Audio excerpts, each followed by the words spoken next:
Jhagadia GIDC માં નાઇટ્રેક chemical India limited કંપનીના gate પર આ જ કંપનીના કામદારો સાથે અમે ધરણા પર બેઠા છે. અહીં મારી સાથે ઝઘડિયા, વાલિયા અને નેત્રંગના અનેક આગેવાનો, મોભીઓ અને યુવાન મિત્રો આ કામદારોની લડતને સમર્થન કરવા માટે અહીંયા ઉપસ્થિત થયેલા છે. અંકલેશ્વર, ભરૂચના પણ ઘણા આગેવાનો ઉપસ્થિત થયા છે. ત્યારે સીધી અને સરળ ભાષામાં માંગણી માત્ર એટલી જ છે. આ કંપનીની સ્થાપના 2011માં થઈ ત્યારથી આ કામદારો આ કંપનીમાં કામ કરે છે. શરૂઆતમાં મંથલી 100 મેટ્રિક ટનનું પ્રોડક્શન હતું.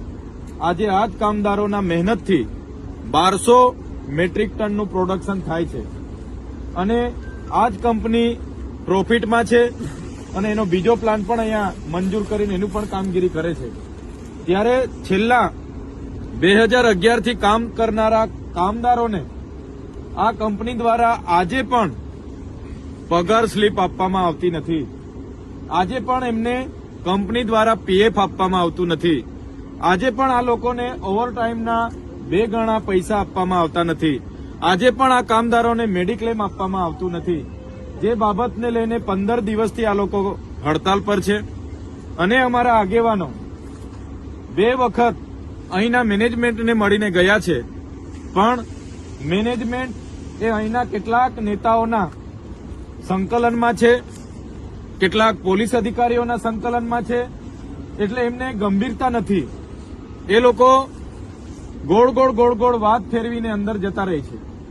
ત્યારે અમારી માંગણી માત્ર ને માત્ર એટલી જ છે. એક તો જે કર્મચારીઓ 3 વર્ષથી વધારે છે એમને કંપનીના એમ્પ્લોય બનાવવામાં આવે, વચ્ચે કોન્ટ્રાક્ટને રાખવામાં નહીં આવે. બીજું કે એમની ઇન્ક્રીમેન્ટ જે છેલ્લા 12-13 વર્ષથી કામ કર્યું છે એનો પણ આજે પગાર 12,000-13,000 નીકળે છે. તો એમની ગ્રેજ્યુએટી, એમની ઇન્ક્રીમેન્ટ વધાવીને આપવામાં આવે અને ગ્રેજ્યુએટી ખૂબ ઓછી આપે છે એનો પણ વધારો કરવામાં આવે, મેડિક્લેમ કરવામાં આવે. અને જે કર્મચારીઓ 10 વર્ષથી ઉપરના છે એમનો પગાર વધારો, 5 વર્ષથી 10 વર્ષમાં છે એનો પગાર વધારો અને 3 વર્ષથી 5 વર્ષમાં છે એનો પગાર વધારો કરીને અમને બાહેધરી આપવામાં આવે, એ માંગણી સાથે આ ધરણા ચાલે છે. જો આ ઝઘડિયા જીઆઈડીસીની Nitrex chemical India limited company